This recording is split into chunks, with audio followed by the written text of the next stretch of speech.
फिर से जम्मू कश्मीर के अंदर एक बेटी के साथ जो है दरिंदगी भरा मामला जो है वो सामने नज़र आया है। ये मामला जो है बटोत का बताया जा रहा है और तस्वीरों में आपने देख भी लिया होगा कि कितनी दरिंदगी से जो है इस बेटी का जो है वो खून किया गया है।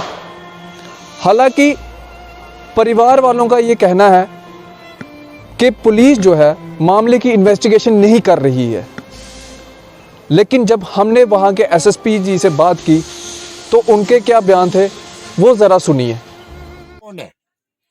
तो मैं पूछना चाहता हूँ एसपी मैडम साहब से कि मैम जी ये कौन से अफसरान जो आपने हमारे बटोत ब्लॉक के अंदर मुलाजिम जो ये तैनात किए हैं, जिनको ये पता नहीं, जिनको एक एक साल हो गया बटोत में यहाँ पे बैठे हुए, 6-6 महीने हो गए, और ये उठकर सरपंचों को बोलती हैं कि तू कौन है। बड़ी अफसोस की बात है और बड़ी शर्म की बात है रामन एडमिनिस्ट्रेशन के लिए। और इस तरह से हमारे सरपंचों के साथ बदतमीजियां की जाएगी थाने के अंदर या किसी दफ्तर के अंदर। तो ये इस चीज के लिए मैं डीसी साहब से रिक्वेस्ट करूंगा तौर पे एसएचओ साहब को पूछा जाए कि ये कौन सा तरीका है ये बात करने का सरपंचों के साथ। और उसके बाद जहां तक इस बच्ची का मसला है, तो इस बच्ची का यहाँ पे क्लियर कट सामने नजर आता है कि इस बच्ची का मर्डर हुआ है। क्योंकि अगर फांसी लगती, अगर कोई बच्ची खुद फांसी लग जाती तो उसको खाली गले को निशान होता। इस बच्ची को पूरे जिस्म को किसी लकड़ी के साथ, किसी फट्टी के साथ मारा हुआ है, बाजू तोड़ा है इस बच्ची का, और यहाँ पे निशान है, इसको यहाँ से खून निकला और ब्लीडिंग हो रही।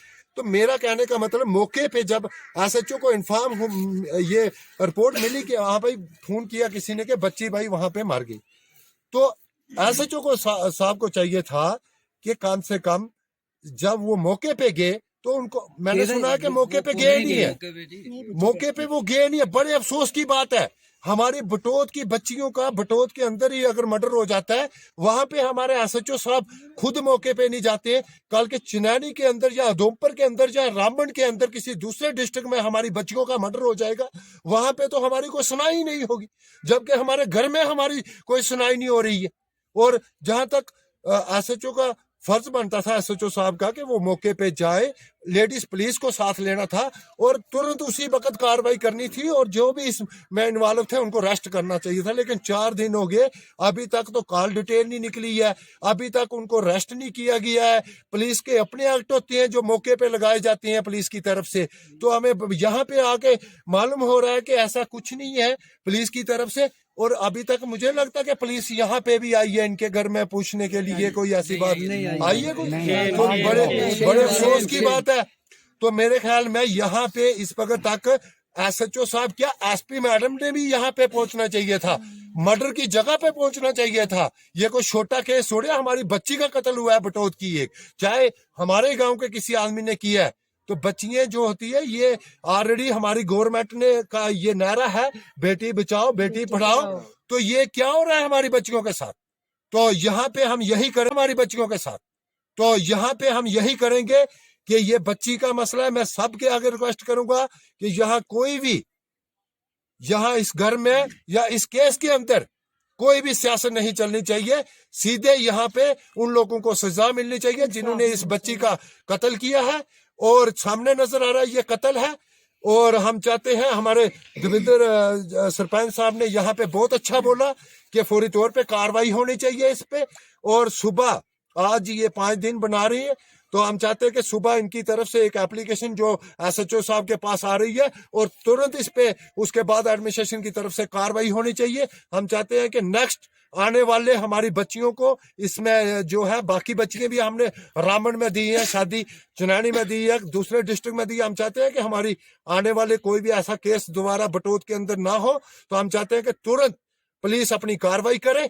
और ये जो हमारे सरपंच के साथ बदतमीजी की है, तो इसके लिए फौरन हम चाहते हैं इस एसएचओ साहब को यहाँ से हटाया जाए, हमें दूसरे अच्छे एसएचओ यहाँ पे दिए जाए, क्योंकि छोटी सी बटोत है, हम पीसफुल तरीके से रहने वाले लोग हैं यहाँ पे, और हमारा भाईचारा है यहाँ पे।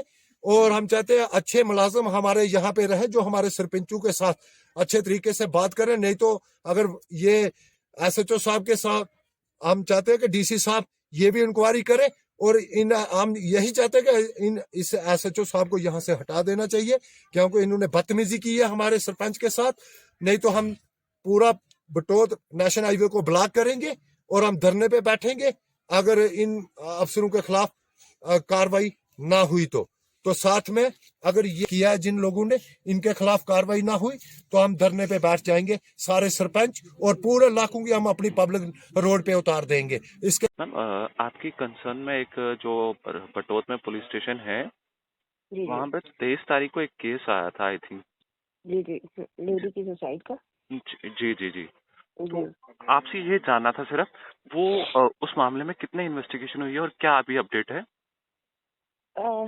एक्चुअली हमने पोस्टमार्टम करवाया था in the presence of board of doctors. जी तो जो उनके बोर्ड ऑफ डॉक्टर्स के जो हेड कर रहे थे उनको हो गया था कोविड, तो इसलिए उन्होंने हमें पोस्टमार्टम रिपोर्ट जो प्रिलिमिनरी आती है हमारे पास वो अभी तक आ नहीं पाई थी।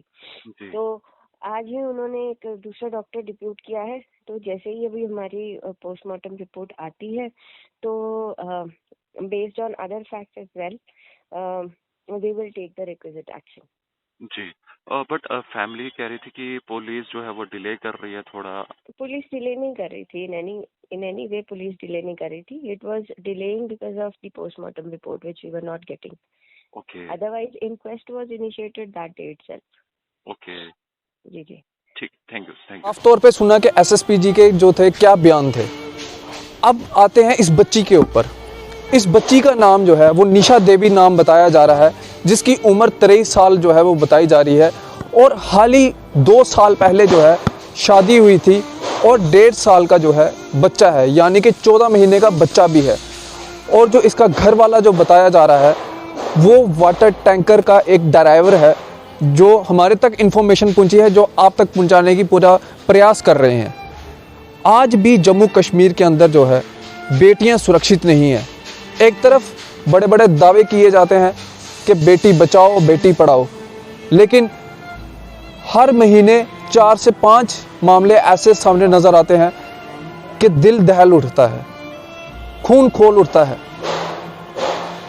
तो आपने दोनों पक्ष सुने और इंतज़ार है तो सिर्फ़ और सिर्फ FSL की रिपोर्ट का, जो कि पोस्टमार्टम के बाद जब रिपोर्ट आती है उसका इंतज़ार किया जा रहा है।